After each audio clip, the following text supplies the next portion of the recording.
Эфир абхазского телевидения продолжает русская служба новостей. Здравствуйте. В студии Алиса Шамба. И в начале выпуска коротко о главных темах. Парламент внес изменения в некоторые законодательные акты в сфере борьбы с незаконной добычей криптовалют. В первом чтении приняты законы о государственной службе и жилищный кодекс. Работа Одесской республиканской больницы должна быть улучшена. Такую задачу поставил перед медиками больницы министр Эдуард Бутба. В Абхазии запускается Шуховская олимпиада для желающих поступить в Белгородский государственный технологический университет. В Агу прошла онлайн-сдача вступительных экзаменов для абитуриентов российских вузов, поступающих по лимиту Россотрудничества.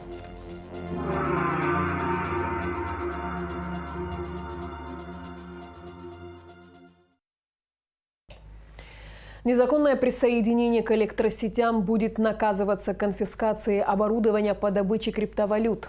Депутаты парламента внесли изменения в некоторые законодательные акты в сфере борьбы с майнингом. В окончательном чтении также приняты законопроекты о стратегических объектах, о регулировании оборота электронных сигарет и утверждены бюджеты 2 внебюджетных фондов. В первом чтении приняты такие важные проекты законов, как о государственной службе и жилищный кодекс. С очередного заседания сессии Народного собрания репортаж Алики Трапш. Национальный гимн Республики Абхазия ознаменовал начало весенней сессии Народного собрания. В начале заседания из 20 вопросов повестки дня 2 были сняты для доработки.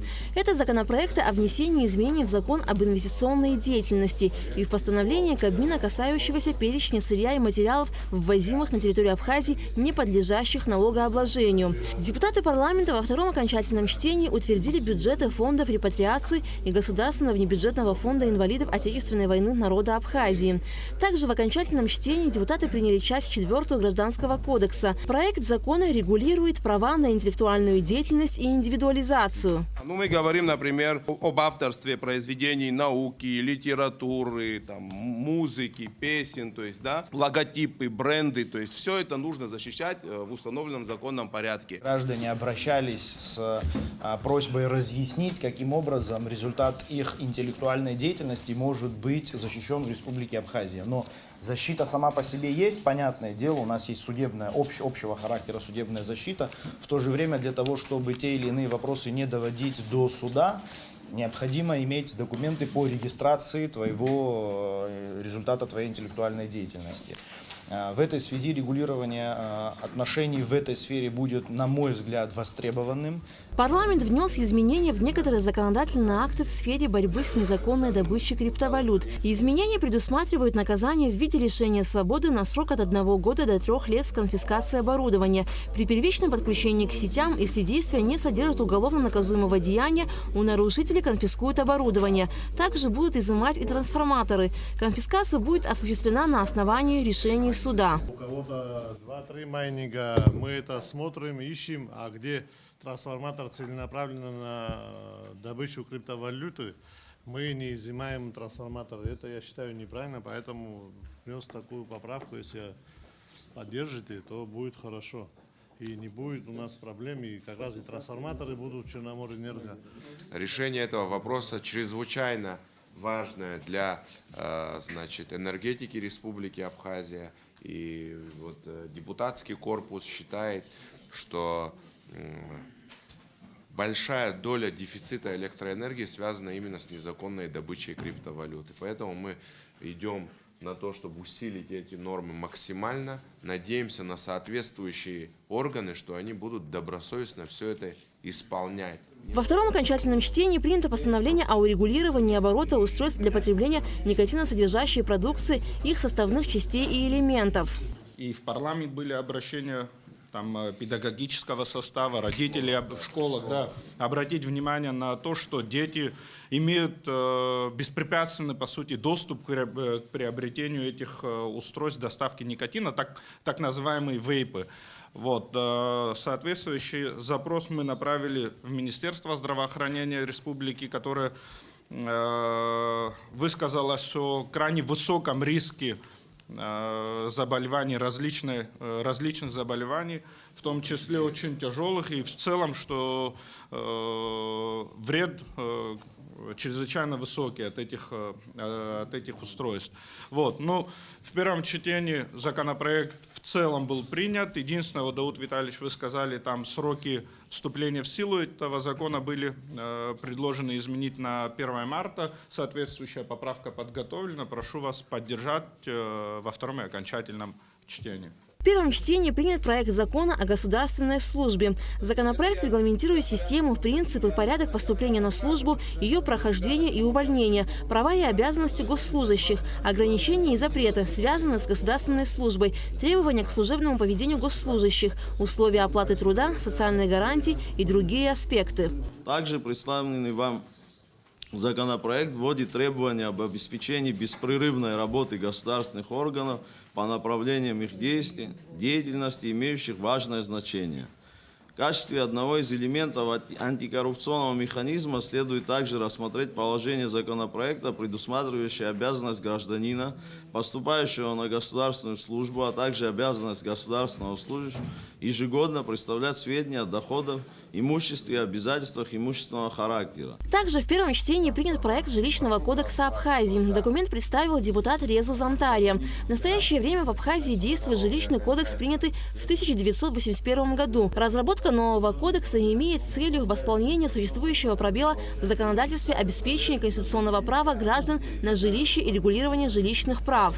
Мы сегодня видим и имеем жилье, оно практически является сегодня частным. Все выкуплены многоквартирные дома, при строительстве новых жилых домов, как право собственности передавать, что такое жилье, как оно принадлежит, также и юридическим лицам может принадлежать. Практически все понятия и все принципы, которые могут регулировать данные жилищные все условия, прописаны в нашем законодательстве.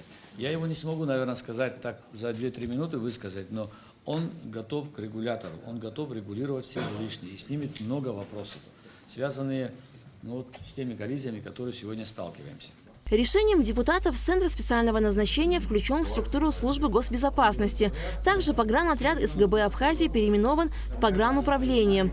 Депутаты во втором и окончательном чтении приняли закон о стратегических объектах. Законопроектом рассмотрены объекты, которые могут быть отнесены к стратегическим. Это объекты оборонного производства, энергетика, недра, лесной фонд, объекты историко-культурного наследия, объекты, представляющие особую научную ценность и другие. В законопроекте содержатся нормы, не допускающие их приватизацию. Полный перечень стратегических объектов разрабатывается Кабинетом министров Республики Абхазия и представляется на утверждение в Народное собрание парламента Республики Абхазия в течение 3 месяцев с момента принятия настоящего закона. Кабинетом министров Республики Абхазия устанавливает специальные требования к режиму функционирования и эксплуатации стратегических объектов, направленные на обеспечение национальной безопасности. В случае чрезвычайных ситуаций президент Республики Абхазия в целях обеспечения защиты национальных интересов, жизни и здоровья населения вправе вводить особый режим охраны, эксплуатации и обеспечения жизнедеятельности стратегических объектов, в том числе с использованием вооруженных сил Республики Абхазия. Стратегические объекты, находящиеся в государственной собственности, не подлежат передаче в собственность третьих лиц, а также иностранных государств. Земельные участки, на которых расположены стратегические объекты, не подлежат переводу из одной категории в другую. Парламент принял постановление о создании комиссии по проверке контрактных обязательств госкомпании «Апснергылара» по строительству коттеджного поселка в селе Мачара Гулрыбского района. В комиссию вошли депутаты Инар Гицба, Дымур Гогия, Дмитрий Маршаня, Нарсо Салакая. Что касается фонда репатриации, у нас проблемы с этим фондом, вообще проблемы в этом фонде давным-давно. Нецелевое использование бюджетных средств в первую очередь. Когда, значит, у них это самые средства, которые предусмотрены по тем статьям, которые принимаются законом, вами принимаются, направляются на другие расходы. Допустим, если это средства фонда, которые направляются на содержание репатриантов, они направляют, например, на строительство своего здания госкомитета. Это нецелевое использование бюджетных средств. Что касается строительства, именно по которому сейчас поднимается вопрос, это строительство коттеджей номер 3, 4 и 6. Значит, при проверке было выявлено, что были выданы авансовые платежи, своевременно было финансирование. Все эти контракты, они продлеваются. Если сначала контракт заключается на 6 месяцев, он может быть продлен до 18 месяцев. И в конце вот даже 18 месяцев акты выполненных работ наши инспектора не увидели значит, ни в Апснергылара, ни у подрядчика. Продлеваются регулярно, работы не выполнены, актов нет. Но суммы авансовых платежей, допустим, это 25 миллионов, 33 миллиона, я думаю, их освоить за 18 месяцев, их можно было бы, но, к сожалению, вот такая проблема существует в фонде репатриации. На время работы комиссии будет приостановлено использование средств из бюджетного фонда репатриации на 2024 год на сумму 93 миллиона 380 тысяч рублей, направленных на продолжение строительных работ, осуществляемых госкомпанией Апснергылара. Алика Трапшира, Мукамки, Абхазское телевидение. 57 аппаратов для майнинга изъяли в селе Лыхны сотрудники службы госбезопасности и МВД по Гудаутскому району. Криптоферму демонтировали. Аппараты доставили для хранения в МВД. По факту незаконного подключения к энергосетям ведется проверка, сообщает Апснопресс со ссылкой на администрацию Гудаутского района. Частный двухэтажный дом загорелся в столице по улице Адыгейская вечером 6 февраля, сообщает пресс-служба МЧС. Огонь тушили 4 пожарных расчета столичного пожарно-спасательного отряда. В результате выгорела одна из комнат дома и частично чердачное помещение. Пострадавших нет. Оказание доступной и качественной медицинской помощи детям – приоритетное направление Минздрава Абхазии. В этой связи работа детской республиканской больницы должна быть улучшена. Такую задачу поставил перед медиками больницы министр Эдуард Будба. Детали в материале пресс-службы Минздрава. Министр здравоохранения Эдуард Будба провел выездное совещание в детской республиканской больнице. Инспекционная поездка в медучреждение была вызвана участившимися нареканиями в адрес работы больницы со стороны граждан. Министр Будба распорядился доложить о работе всех служб. Есть определенные сложности у нас здесь, есть определенные нарекания, в Минздрав обращаются люди. Надо эти вопросы нам сейчас здесь на месте отрегулировать. Это касательно, первое, лабораторной службы. Нам надо понять комплекс вопросов, которые мы говорили. Вы знаете, что первоначально мы начали с детской нашей больницы по оснащению оборудования и эндоскопического, и лабораторного, и другой ряд вопросов, которые здесь есть, но до конца эти вопросы пока не решены. Поэтому я сейчас специально сюда приехал, чтобы мы могли разобраться. Первый блок вопросов – это лабораторная диагностика, второй блок вопросов – это эндоскопическое оборудование хирургического плана, которое сегодня до конца не функционирует. Мне хочется спросить и у хирургов тоже, и у реаниматологов, какая ситуация, как мы ведем прием, как мы ведем диагностику, как работает оборудование, какие есть сложности. В ходе общения с врачами выяснилось, что на этапе инсталляции закупленного оборудования для хирургической службы возникли сложности технического характера. В этой связи оборудование задействовано не полностью. Министр поручил командировать профильных специалистов для введения приборов в эксплуатацию в кратчайшие сроки. Определенные недочеты выявлены в работе биохимической лаборатории учреждения. Министр Будба отметил важность оказания доступной и качественной помощи детям. Данное направление глава Минздрава назвал приоритетным. Реализацию вышеперечисленных мероприятий Эдуард Будба взял под личный контроль. Абитуриентам из Абхазии станет гораздо проще поступать в Белгородский государственный технологический университет имени Шухова, так как запускается Шуховская олимпиада для поступающих, которая будет проводиться по всем районам республики. Министр просвещения Налгабля провел встречу с директором Института организации и управлением набора БГТУ Сергеем Булгаковым, где обсуждались вопросы сотрудничества. Подробности в репортаже Ульяны Рожковой. Белгородский государственный технологический университет имени Шухова является ведущим университетом подобного профиля в Европе. Обучение здесь многоуровневое и многопрофильное. Сегодня в вузе около 25 тысяч студентов, в том числе более 800 иностранных граждан. Одними из них являются и студенты из Абхазии – 86 человек. В этом году университет заканчивает аж 13 выпускников, которые уже приступили к написанию дипломных работ. Поставлена актуальная задача подготовить наиболее образованных в сферах физики и инженерии кадров, поделился министр просвещения Республики Абхазия Инал Габлия. Актуальная задача, поставлена руководством страны, подготовить кадры для обслуживания нашего аэропорта, который вот сейчас на стадии реконструкции. Мы активно уже занимаемся совместно с нашими коллегами в правительстве этим вопросом, отправляем абитуриентов в различные вузы Российской Федерации. И в этом году точно мы тоже этим вопросом будем еще активнее заниматься. Вот, поэтому хотел бы услышать, да, какие возможности и наши абитуриенты, да, предлагает БГТУ. Одна из старейших кафедр нашего университета – это кафедра автомобильных дорог и аэродромов. Она выпускает именно специалистов для того, чтобы обслуживать аэродромы и автомобильные дороги. Параллельно с выпуском этих специалистов у нас идет выпуск строительства железных дорог, транспортных тоннелей. И, соответственно, как никогда мы готовы взаимодействовать с министерствами Республики Абхазия для того, чтобы подготовить необходимых выпускников для работы на этих объектах. Ну, мы с вами, как никто, понимаем о том, что специалисты эти ценятся, и их работа, будем говорить, на этих объектах обеспечит и безопасность, и комфорт, и развитие Республики Абхазия. Теперь абитуриентам станет гораздо проще поступить в БГТУ, так как запускается Шуховская олимпиада для поступающих, которая будет проводиться по всем районам Абхазии. Олимпиада направлена на выявление молодежи с инженерным мышлением, рассказал Сергей Булгаков. Наша Шуховская олимпиада – это олимпиада, которая направлена на выявление творческих и на выявление ребят, которые способны инженерно мыслить.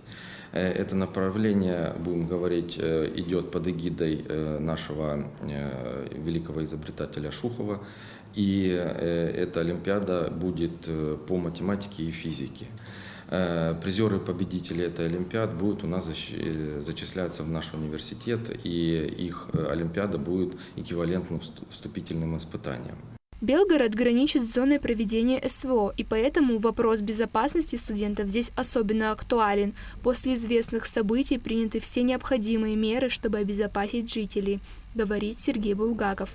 Также представитель БГТУ рассказал о новшествах в сфере обучения. У нас ведется смешанный режим обучения. Те обучающиеся, которые изъявили желание в очном формате, мы их проводим занятия, все преподаватели находятся на своих рабочих местах и обеспечивают два вида образовательного процесса: и в дистанционном формате, и в очном формате. То есть у нас в аудитории стоят камеры, которые могут транслировать для тех ребят, которые в дистанционном формате изъявили желание обучаться, а в очном формате ребята приходят и в этой же аудитории проводят занятия. Как было озвучено на совещании, в будущем планируют проводить множество совместных образовательных проектов. Сотрудничество с Белгородским государственным техническим университетом укрепляется и дает свои плоды. Абхазские студенты не перестают радовать своими успехами в учебе. С каждым годом их число растет и дает веру в светлое будущее нашей страны. Ульяна Рожкова, Заур Кварчия, Абхазское телевидение. Россотрудничество в Абхазии в соответствии с намеченным планом продолжает работу по квотной кампании. Первый этап – прием заявок на учебный 2025 год завершен. На данный момент в разгаре вступительные экзамены, которые сдают и на базе Абхазского госуниверситета. Почему абитуриенты российских вузов сдают экзамены в АГУ, расскажет Хасида Малия. Аудитории физико-математического и экономического факультетов Абхазского госуниверситета оснащены по последнему слову техники. Аудиторию подключают к дизелю, и потому можно не бояться внезапного отключения электричества. Онлайн-сдача вступительных экзаменов как раз тот самый важный случай, когда необходимо не менее часа оставаться на связи. С трепетом начала экзаменов ожидают абитуриенты российских вузов, поступающих по лимиту Россотрудничества. Для кандидатов уровня образования аспирантура, ординатура ординатура, магистратура у нас проходит конкурс документов об имеющемся образовании, а для кандидатов, которые претендуют на уровень образования бакалавриат и специалитет, у нас проходит непосредственно тестирование онлайн в формате прокторинга на платформе системы МФТИ, это Московский физико-технический институт. Да. Проходит экзамен у нас по 2 профильным предметам. Имея опыт прошлых лет Россотрудничество совместно с Абхазским государственным университетом в этом году проводит тестирование на их площадке, за что им огромная благодарность, потому что не все кандидаты, к сожалению, имеют возможность технически сдавать экзамены в домашних условиях. В принципе, это по желанию. Как пояснила Екатерина Власова, ранее вступительные экзамены в подобном формате проходили во 2-й Сухумской школе. Однако среднеобразовательное учреждение не могло удовлетворить потребностей из-за недостатка компьютеров. Абхазский госуниверситет откликнулся на просьбу со стороны Россотрудничества и не просто предоставил аудиторию, а взял на себя все заботы и обеспечил качественную услугу. Интернет 50 мегабит в секунду с бесперебойным электричеством позволит абитуриентам комфортно сдать экзамены. Каждый кандидат сдает у нас тестирование по 2 предметам в зависимости от той специальности, которую он выбрал. Ну, например, математика, физика, биология, химия или математика, русский язык, например. В ВАГУ у нас запланировано, в принципе, 2 аудитории. Размещаем мы в пределах 30-35 кандидатов. Все прибывают в назначенное время с паспортом. Все это проходит, так скажем, легко, просто они регистрируются заранее на экзамены на базе платформы МФТИ, да, и в день экзамена, так скажем, также сдают экзамены, как и все остальные в домашних условиях. Кандидаты для всех условия равны, единственное, что получается, кандидаты прибывают в ВАГУ. Конечно, вступительные экзамены на базе АГУ сдают не все абитуриенты, а лишь те, кто по тем или иным причинам решил воспользоваться этой возможностью и записался заранее. Во всяком случае, Россотрудничество совместно с АГУ сделали все возможное для комфорта абитуриентов. А вот насколько успешным окажутся результаты экзаменов, станет известно позже.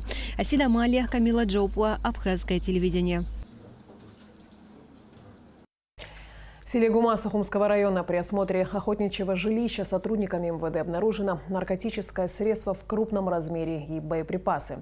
Далее оперативная съемка Министерства внутренних дел.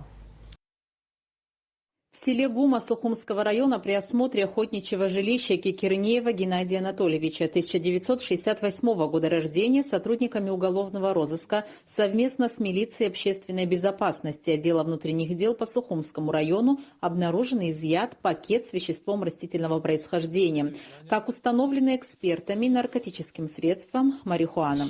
Обнаружен полиэтиленовый пакет первого цвета с содержимым веществом со специфическим запахом зеленого цвета, серединного цвета. Видите? Что это было? Кому принадлежит она? В стеклянной банке под навесом хранились патроны калибра 7,62 мм. По данному факту в отношении гражданина Кикирнеева по признакам состава преступлений, предусмотренных частью 2 статьей 223 и частью 1 статьей 217 Уголовного кодекса Республики Абхазия возбуждено уголовное дело. Последнему предъявлено обвинение в незаконном приобретении и хранении наркотического средства в крупном размере, а также боеприпасов. Геннадий Кикирнеев содержится под стражей. Расследование проводит следственная группа Сухумского РОВД. Благотворительный концерт в поддержку Национальной картинной галереи прошел в Абхазской государственной филармонии имени Раждена Гумба. Собранные средства в размере 103 тысяч рублей были зачислены на специальный расчетный счет Министерства культуры. Вся сумма будет направлена Национальной картинной галерее. О том, как прошел концерт и кто принял в нем участие, расскажет Рада Чичава. После трагического пожара, произошедшего в ночь на 21 января в здании Центрального выставочного зала Союза художников Абхазии, когда был утерян фонд Национальной картинной галереи, многие организации и просто неравнодушные граждане отозвались на беду, постигшую культуру республики. Из более чем 4000 работ именитых абхазских художников в пожаре уцелело лишь около 200 полотен. Происшествие стало настоящей трагедией для каждого жителя нашей страны. Поддержку и помощь Национальной картинной галерее оказывают простые граждане, организации и учреждения, а также коллеги из других стран. Министерство культуры республики объявило о проведении благотворительного концерта для сбора средств, которые будут переданы картинной галерее. Мы организовали благотворительный концерт с нашими государственными коллективами, с артистами эстрады, чтобы вот эти все деньги, которые мы сегодня соберем, они попадут в фонд картинной галереи на приобретение картин. Это важно для народа Абхазии. Мы должны поддержать картинную национальную галерею, стать рядом. Благодаря концерту, в котором приняли участие заслуженные артисты республики, государственные ансамбли и многие другие, удалось собрать 103 тысячи рублей, которые будут зачислены на расчетный счет Министерства культуры и направлены Национальной картинной галерее. Министерство культуры открыло счет в банке для пожертвования. Все деньги, вырученные сегодняшним концертом, а также 8 числа в Абхазском драматическом театре состоится показ спектакля «Сымра». Вот все вырученные деньги, они попадают в фонд Национальной картинной галереи для приобретения картин. Да, на аукционах, и чтобы пополнить, это, конечно, очень сложно будет пополнить все, что мы потеряли, но будем стараться.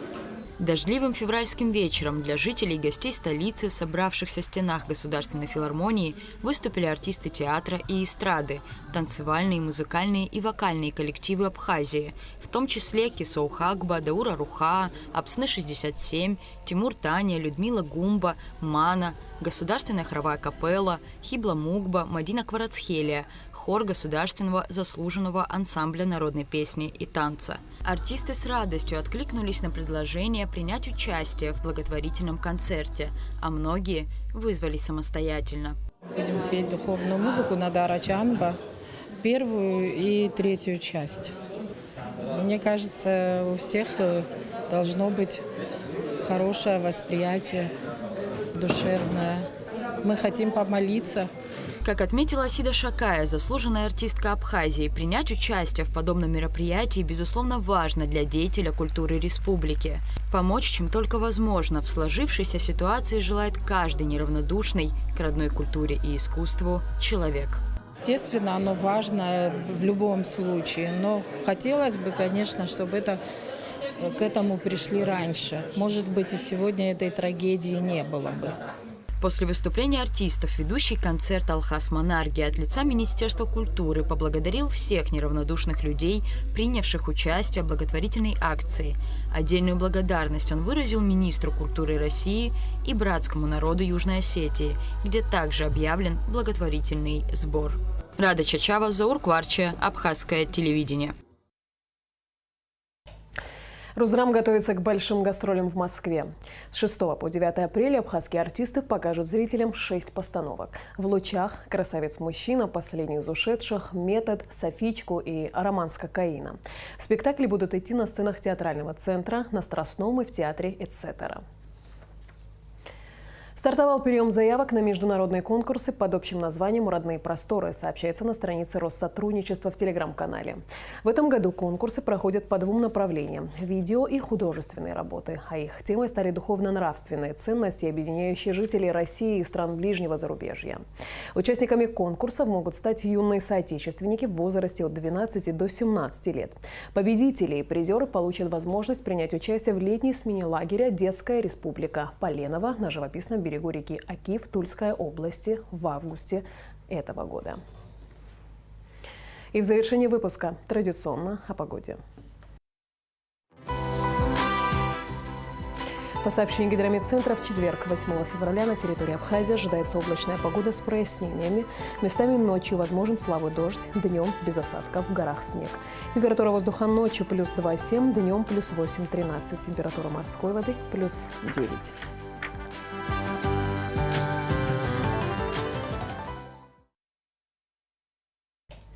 На этом наш выпуск завершен. Всего доброго и до встречи в эфире.